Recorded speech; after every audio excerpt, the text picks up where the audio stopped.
Hello students of class 12 গোলীয় তলের প্রতিসরণ অর্থাৎ লেন্স অধ্যায় এটা হচ্ছে 11th ভিডিও। এই ভিডিওতে এবং এর পরের ভিডিওতে আমরা তোমাদের বইতে 660 পেজ থেকে যেটা শুরু রয়েছে নিচের দিকে উত্তল লেন্সের সৎ প্রতিবিম্ব গঠন সম্পর্কিত কয়েকটি সমস্যা যেটা পরীক্ষাতে খুবই গুরুত্বপূর্ণ আমাদের থিওরিতে এবং নিউমেরিক্যালেও স্পেশালি থিওরিতে সেটা নিয়ে আলোচনা শুরু করব। টোটাল 5টা প্রমাণ রয়েছে। তো আমরা এই ভিডিওতে 3টে এবং শেষের ভিডিওতে মানে নেক্সট ভিডিওতে সেটা আমরা আর দুটো আলোচনা করব। তো সবগুলো ইম্পর্টেন্ট, তোমরা ভালো করে প্র্যাকটিস করে রাখবে। সবচেয়ে প্রথম কেস প্রশ্ন রয়েছে, প্রমাণ করো যে লক্ষ্যবস্তু ও পর্দা স্থির রেখে ওদের মাঝে একটি উত্তল লেন্সকে এমন দুই অবস্থানে বসানো যায় যাতে প্রত্যেকটি অবস্থানে পর্দার উপর লক্ষ্যবস্তুর একটি করে স্পষ্ট প্রতিবিম্ব গঠিত হবে। তাহলে আমরা দেখাতে চাইছি যে প্রত্যেকটা নির্দিষ্ট বস্তুর ক্ষেত্রে যদি একটা লেন্স, আমরা উত্তল লেন্সের কথা বলছি আর কি, তখন যে প্রতিবিম্ব সৃষ্টি হবে দুটো অবস্থানের জন্য কিন্তু সৃষ্টি হচ্ছে, আর প্রত্যেকটি অবস্থানে লক্ষ্যবস্তুর একটা করে স্পষ্ট প্রতিবিম্ব। তাহলে দুটো অবস্থানেই আমরা স্পষ্ট প্রতিবিম্ব দেখতে পাবো। তো সেটা আমরা কিভাবে নির্ণয় করব? এর জন্য আমরা যেটা করব সেটা হচ্ছে, আমরা প্রথমে উত্তল লেন্সটা ড্র করে নিলাম। এবারে আমাদের প্রধান অক্ষ থাকবে। এবারে বস্তু যেরকম নাম দেওয়া রয়েছে এই ক্ষেত্রে আমরা এইখানে বস্তু ড্র করলাম, এর নাম দিচ্ছি PQ।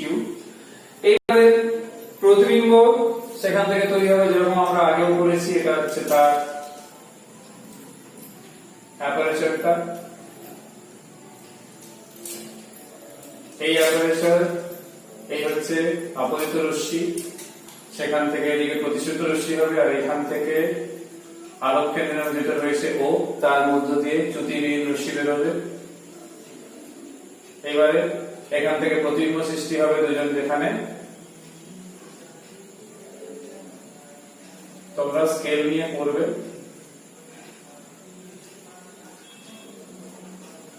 আমার হাতে আঁকার জন্য বেঁকে যাচ্ছে। তবে ধরো এরকম একটা জায়গা থেকে মিলিত হয়েছে। তো এই যে রশ্মি মিলিত হলো, এখানে দেখতে পাচ্ছ তোমরা একটা প্রতিবিম্বের সৃষ্টি হয়েছে। এটাকে স্মল কিউ, এটাকে স্মল পি নাম দিলাম, আর এটা এল লেন্সের নাম দিলাম। তো এবার দেখবে তোমাদের যে বস্তু আর এদের যে নামকরণ যা যা করা রয়েছে বইতে সবই থাকছে।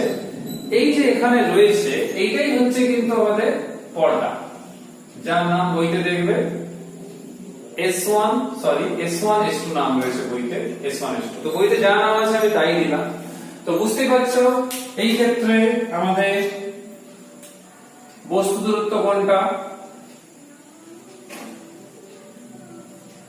OQ। প্রতিবিম্ব দূরত্ব এই ডিসটেন্সটা। তো তোমরা বইতে দেখবে ডিসটেন্স গুলো সবই ড্র করা রয়েছে যা যা আমি বললাম। এইবারে আমাদের যেটা কাজ হচ্ছে, পর্দা থেকে বস্তুর দূরত্ব সেটাকে আমরা ধরছি ক্যাপিটাল B। পর্দা থেকে বস্তুর দূরত্ব, কিংবা বলতে পারো প্রতিবিম্ব থেকে বস্তুর দূরত্ব। তো সেটা কত হবে? বস্তু দূরত্ব প্লাস প্রতিবিম্ব দূরত্ব। এইবার যেটা নেক্সট কাজ যেটা আমরা করব সেটা হচ্ছে, আমরা এখানে দেখতে পাচ্ছি D = U + V রয়েছে। তো লেন্সের যেটা সাধারণ সমীকরণ সেটা আমরা জানি, সেটা কি হয়? 1/V - 1/U = 1/F। তো এইবারে যেটা ভাবার ব্যাপার, এই সমীকরণ থেকে আমরা V পাবো, V - U। আর এই ক্ষেত্রে দেখো U টা কিন্তু নেগেটিভ, তার মানে আলটিমেটলি পজিটিভ হবে। তাহলে 1/V - U + 1/U = 1/F। এখান থেকে আমরা লসাগু করব। তাহলে কত আসছে? D - U, আর আরেকটা থাকছে U, আর এটা হচ্ছে 1/F। তো এখান থেকে আমরা নেক্সট লাইনে কি লিখতে পারি? এখানে U কেটে যাচ্ছে, তাহলে U D - U DF। তো এই সমীকরণটাকে আমরা তারপর লাইনে কি লিখতে পারবো? U du minus u square equals to df বা u স্কয়ার মাইনাস du তাহলে u square minus du plus df সমান 0। তো এটা হচ্ছে একটা দ্বিঘাত সমীকরণ, তোমরা বইতে দেখবে যেটাকে নাম দেওয়া হয়েছে ইকুয়েশন 1। তো এই দ্বিঘাত সমীকরণে বুঝতে পারছো দুটো দিক পাওয়া যাবে, তার মানে u ইকুয়ালস টু কত পাওয়া যাচ্ছে না u ইকুয়ালস টু পাওয়া যাচ্ছে মাইনাস, আর এখানে মাইনাস আছে মাইনাস b, তাহলে plus plus minus d square 4df by 2। তাহলে দুটো মান পাওয়া যাচ্ছে, একটা ধনাত্মক একটা ঋণাত্মক। তাহলে আমরা ধনাত্মক মানের নাম দিলাম e1, যেহেতু বইতে তার নাম e1 ই ছিল, তো আমরা সেটাই দিচ্ছি t plus d square minus 4df by 2 দেখো আছে u2 d minus root over d square minus 4df by 2। তো দুটো মান পাওয়া যাচ্ছে, যে দুটো মানের জন্য আমরা দেখতে পাচ্ছি দুটো মানের জন্য দুটো বস্তু দূরত্ব, তার দুটো প্রতিবিম্ব দূরত্ব আমরা পাবো, যেরকম u1 u2 সেরকম আমরা পাবো v1 v2। তো বইতেও দেখবে এরকম সমীকরণ কিন্তু রয়েছে। তো এখান থেকে আমরা তিনটে কেস আলোচনা করব। সেই তিনটে কেস কেমন না দেখো, তিনটে কেসের মধ্যে প্রথম যেটা আলোচনা করব সেটা হচ্ছে এই সমীকরণে d স্কয়ার মাইনাস 4df এর উপর নির্ভর করছে u1 এবং u2 এর ভবিষ্যৎ। অর্থাৎ যদি আমি এদিকটা লিখছি, যদি d স্কয়ার এর মান 4df থেকে বেশি হয়, অর্থাৎ d এর মান যদি 4f থেকে বেশি হয়, তাহলে দেখো u1 এবং u2, ঠিক আছে, u1 এবং u2 দুটোই u1 ও u2 দুটোই কিন্তু তখন কি দাঁড়াচ্ছে না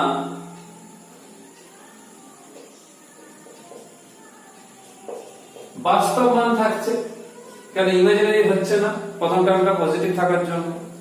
তো এটা হচ্ছে শর্ত, যে শর্তে ন্যূনতম এই দূরত্বে রাখলে তখন মানে এই যে বস্তু থেকে প্রতিবিম্বের যে দূরত্ব, অর্থাৎ বস্তু থেকে পর্দার মধ্যে দূরত্ব, সেইটা যেন কত লেন্সের ফোকাস দৈর্ঘ্যের 4 গুণে যেন অন্তত সমান হয় কিংবা বেশি হয়, যাতে করে আমরা দুটো অবস্থানের জন্য কিন্তু পাবো। ওই জন্য আমরা বইতে দেখবে পরিষ্কার লেখা রয়েছে 4 গুণের বেশি হলে লেন্সের দুটি ভিন্ন অবস্থানের জন্য পর্দার উপর বস্তু দুটি সদ্বিম্ব গঠন করে। তো লেন্সের দুটি ভিন্ন অবস্থান কেন বলছি না দেখো, বস্তু এখানে আছে, লেন্স এখানে আছে, এটা u1, সাপোজ লেন্সটাকে আমি এখানে নিয়ে এলাম, আর এটা পাবো u2। তাহলে লেন্সের দুটো ভিন্ন অবস্থানের জন্য আমরা একটা সৎ বস্তু দুটো সদ্বিম্ব গঠন করতে পারি। শর্ত হচ্ছে তাদের মধ্যবর্তী দূরত্ব, মানে বস্তু থেকে পর্দার মধ্যে দূরত্ব, সেই দূরত্বটা যেন লেন্সের ফোকাস দৈর্ঘ্যের 4 গুণের জন্য বেশি হয়। তো এই জিনিসটা তোমাদের কিন্তু রাখতে হবে। তাহলে বস্তু এবং পর্দার মধ্যে দূরত্ব যেন লেন্সের ফোকাস দৈর্ঘ্যের 4 গুণের বেশি হয়। এটা এমনিও এইচএস এর রিসেন্টলি 1 নম্বরে ভিএসএ এর এসেছিল। তো এটা বাস্তব মান হচ্ছে বলে এটা সম্ভব হচ্ছে। কেস 2 কি হতে পারে, এটা যদি কেস 1 আমি ধরি, তাহলে কেস 2 হচ্ছে যদি d স্কয়ার এর মান 4df এর সমান হয়, তখন এই রুট ওভারের মধ্যে যে পদটা রয়েছে সেটা শূন্য হয়ে যাচ্ছে। তাহলে সেই ক্ষেত্রে u1 পাচ্ছি আমি d/2 আর u2 ও পাচ্ছি d/2। তার মানে এখান থেকে কি পরিষ্কার হচ্ছে, আমরা দুটো মান কিন্তু একই পেয়ে গেলাম।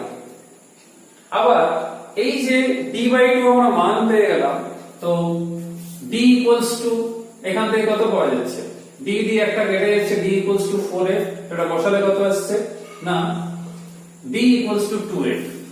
অর্থাৎ এই ক্ষেত্রে একটাই মাত্র, দুটো ডিসটেন্স সেম বেরোচ্ছে, তার মানে লেন্সের দুটো ভিন্ন অবস্থান পাওয়া যাচ্ছে না।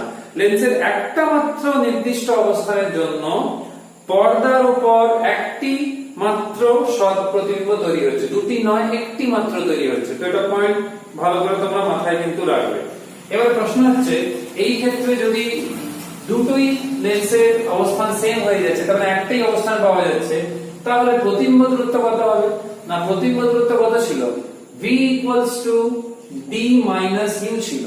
তাহলে ডি কত, না ডি তো ডি থাকছে, ইউ কত, না ডি বাই টু।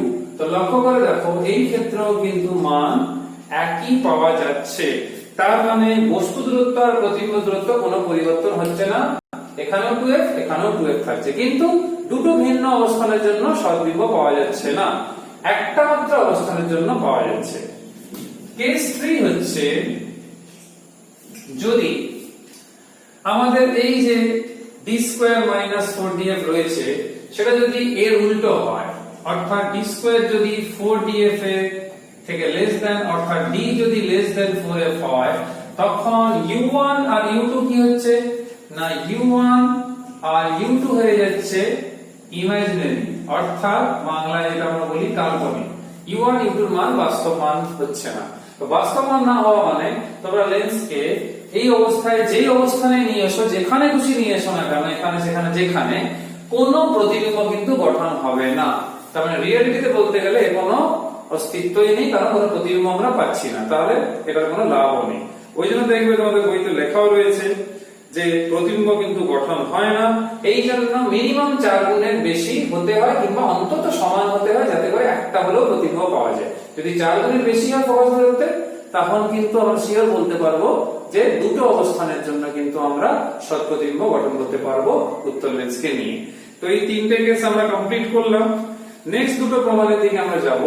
সেই ক্ষেত্রে আমাদের সবচেয়ে 2 নম্বর যে কেস রয়েছে, বলা রয়েছে প্রমাণ করো যে লেন্সের দুটি ভিন্ন অবস্থানের জন্য, ঠিক আছে, আমি এই দিকটা মুছে দিই, লেন্সের দুটি, এই এক্সপ্রেশনটা কাজে লাগবে ওই জন্য মুছছি না, লেন্সের দুটি ভিন্ন অবস্থানের জন্য পর্দায় প্রত্যেকবারই প্রতিবিম্ব গঠন হলো। তাহলে লেন্সের দুটো ভিন্ন অবস্থান মানে আমি কি বলছি, এইখানে একটা লেন্স ড্র করলাম, আর একটু তার থেকে একটু ছেড়ে, কেন দুটো ভিন্ন অবস্থান মানে ভিন্ন ভিন্ন ডিসটেন্সে হবে। তো লেন্সে দুটি ভিন্ন অবস্থানের জন্য, কারণ একই রকম লেন্সই আঁকতে হবে, তোমরা পেন্সিলে আঁকবে, কারণ একই লেন্সকে দুটো ভিন্ন অবস্থানে রাখা হচ্ছে। তো লেন্সের দুটি ভিন্ন অবস্থানের জন্য কি বলেছে, না প্রথম এইখানে ছিল, তার নাম দিয়েছে L1, তারপরে L2, এদের মধ্যবর্তী দূরত্ব ধরা হয়েছে x।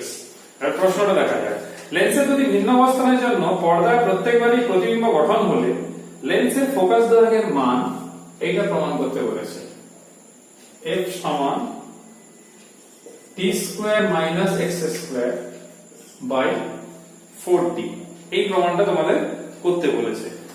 তাহলে বুঝতেই পারছো লেন্স প্রথমে এখানে ছিল, তারপরে এখানে এসেছে, তাহলে বুঝতে পারছো এখানে স্ক্রিন আর আমাদের বস্তু যেখানে ছিল অলরেডি, ধরো এখানে বস্তুটা আছে, এখানে যার নাম বইতে যেরকম দেওয়া আছে ওরকম দিচ্ছি O1, আর স্ক্রিন S1।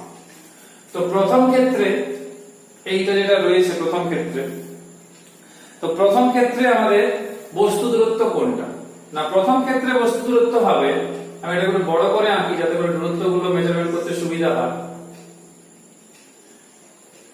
আর এইটাকেও, তাহলে এইখানে প্রথম অবস্থান, তাহলে এটা হবে U1, তখন প্রতিবিম্ব এদিকে পাওয়া গেছে, এটা হবে V1। এটা দ্বিতীয় অবস্থান, এইটা হচ্ছে বস্তু দূরত্ব, আর এইটা হচ্ছে তার প্রতিবিম্ব দূরত্ব। তোমরা বইতেও দেখতে পারো একই ডায়াগ্রাম রয়েছে, কোন রকম কোনো পরিবর্তন কিন্তু নেই। আর এদের মধ্যবর্তী মানে বস্তু থেকে পর্দার মধ্যে যে দূরত্ব, সেইটা হচ্ছে কিন্তু ক্যাপিটাল ডি। তাহলে আমরা দুই ক্ষেত্রেই বলতে পারি, প্রথম ক্ষেত্রেও বলতে পারি এইটা, দ্বিতীয় ক্ষেত্রেও বলতে পারি এইটা, এটা কিন্তু লেখা যাবে। এবার আমাদের প্রমাণের দিকে যাব, তার আগে যেটা আমি বলবো সেটা হচ্ছে এই যে x এর মানটা রয়েছে, দেখো তোমরা লক্ষ্য করে, x টা তাহলে কত, x হচ্ছে এই মানে এই ডিসটেন্সটা, এই আলোক কেন্দ্র থেকে যেটা দেখতে পাচ্ছি এই আলোক কেন্দ্রের মধ্যে দূরত্ব। তো u1 দেখো এখান থেকে এই অবধি, আর u2 হচ্ছে এখান থেকে এই অবধি, তো দুটোকে যদি বিয়োগ করা হয় তাহলে x পেয়ে যাবো, তাহলে x হচ্ছে u1 u2। তো আগের প্রমাণের সাহায্য নেব আমরা, u1 এবং u2 এই কারণেই আমি মুছিনি, ওটা কাজে লাগবে বলে, তোমাদের পরীক্ষাতেও আগেরটা কাজ এটা করে এখানে আসতে হবে। u1 এবং u2 কে আমি বিয়োগ করব, মানে এই যে সমীকরণটা আছে ইকুয়েশন 2 এবং ইকুয়েশন 3 একে বিয়োগ করব। তো u1 u2 বিয়োগ করলে দেখো এইটা আর এইটা এর মধ্যে d d কেটে যাচ্ছে, আবার 2 2 ও কেটে যাচ্ছে, তাহলে কি থাকছে? শুধুমাত্র থাকছে এইটা আর উপরে একটা রুট ওভার থাকছে, কারণ নিচে যে 2 ছিল যোগ হওয়ার পর এখানে এটা যোগ হচ্ছে 2 আসছে, সে 2 2 কেটে যাচ্ছে। এটা মানে কি x। তাহলে উভয় পক্ষকে যদি স্কয়ার করে দেওয়া হয় এইটা, তো স্কয়ার করলে কত? x স্কয়ার সমান d স্কয়ার মাইনাস 4df। আমাদের জিজ্ঞেস করা হয়েছিল f এর মান, তাহলে এখান থেকে f সমান কত আসছে? না, f সমান আসছে d square minus x square by 4d। তো দেখো হুবহু কিন্তু মিলে যাচ্ছে। আমি হয়তো একটা স্টেপ জাম্প করলাম, 4df সমান লিখে তারপরে করতে হবে, একই ব্যাপার, একটা লাইন শুধু জাম্প করা হয়েছে। তো এই প্রমাণটা করবে, এটাও কিন্তু পরীক্ষা আসতে পারে। তৃতীয় যে প্রমাণটা আছে সেটা একটু বেশি গুরুত্বপূর্ণ, তার কারণ হচ্ছে তৃতীয় প্রমাণে বলেছে লেন্সের দুটি ভিন্ন অবস্থানের জন্য পর্দায় দুটি প্রতিবিম্ব পাওয়া গেলে তাহলে প্রথম ক্ষেত্রে ছিল u1, দ্বিতীয় ক্ষেত্রে ছিল u2। তো প্রথম ক্ষেত্রের জন্য যে প্রতিবিম্ব দূরত্ব, দ্বিতীয় ক্ষেত্রের জন্য প্রতিবিম্ব যে দূরত্ব, সেটা কি? না u1 u2, আর এই ক্ষেত্রে হচ্ছে v1 v2। তো প্রমাণ করে দেখাতে হবে u1 v2 আর u2 v1। তো এটা অঙ্ক করার সময় আমাদের খুব কিন্তু কাজে লেগেছে যে u2 v1 আর u1 v2। তো এই প্রমাণটা আমরা কিভাবে কিন্তু করব সেটা আমাদের এখন দেখতে হবে। এইবার আমি একটু আগেই তোমাদের বলেছিলাম যে এটা দুটো ক্ষেত্রেই কিন্তু প্রযোজ্য। তো আমাদের যেটা সবচেয়ে প্রথম কাজ হবে সেটা হচ্ছে v1 টা বের করা। আমি এই লেখাটাও রাখছি, ঠিক আছে? তাহলে v1 কত পাওয়া যাচ্ছে দেখো তো, d u1 পাওয়া যাচ্ছে। তাহলে এইটা আমি এই কারণেই মুছে নেব, লাগবে বারবার। তাহলে u1 এর মানটা এখানে বসানো হোক, কত? d plus d square minus 4df। আর এখানে কত ছিল? না ছিল কত? 2 ছিল, 2 ছিল নিচে, মনে করো 2 ছিল। তাহলে লসাগু হওয়ার পর এইখানে লক্ষ্য করে দেখো, যখন আমরা এলসিএম করছি তাহলে কত আসছে?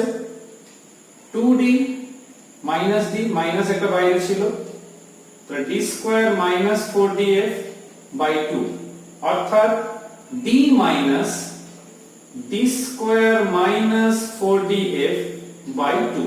তো তোমরা মনে করে দেখো এই এক্সপ্রেশনটা কোথায় ছিল? u2 তে ছিল। তার মানে v1 সমান পাওয়া যাচ্ছে u2। দেখো এটা u2 তে ছিল, v1 সমান পাওয়া যাচ্ছে u2। একই ভাবে আমরা যদি বের করি v2 সমান কত? না d মাইনাস u2। তো d u2 রাশিমালা এখানে রয়েছে, তাহলে d minus d square minus 4df by 2 লসাগু করা হলো, কত আসছে? 2d মাইনাস d, অর্থাৎ d মাইনাস মাইনাস প্লাস, তো d plus d square minus 4df by 2। এই রাশিমালাটা দেখো এখানে রয়েছে। তাহলে দেখো যেটা আমাদের জরুরি ছিল, যেটা অঙ্ক করতেও কাজে লাগবে, একটা মান থাকলে আরেকটা বের করে নিতে পারবো, e1 দেওয়া থাকলে অনেক সেটাই v2 হবে, সেটা কিন্তু আমরা পেয়ে যাচ্ছি। এটাই হচ্ছে তোমাদের বইতে দেখো থার্ড প্রমাণে এটা রয়েছে। তো এটাও পরীক্ষাতে ইম্পর্টেন্ট, তোমরা এই তিনটে প্রমাণই ভালো করে রাখবে। নেক্সট যে দুটো প্রমাণ রয়েছে সেটা আমরা কিন্তু নেক্সট ভিডিওতে কমপ্লিট করে নেব। পুরো পাঁচটাই ভালো করে রাখবে। আর একটা উদাহরণ অঙ্কতে রয়েছে, এটা কিন্তু পরীক্ষায় আসার সম্ভাবনা যথেষ্ট রয়েছে। সবাই সুস্থ থাকবে, ভালো থাকবে। নেক্সট ভিডিওতে বাকি দুটো প্রমাণ নিয়ে আমরা আলোচনা করব। Till then, by.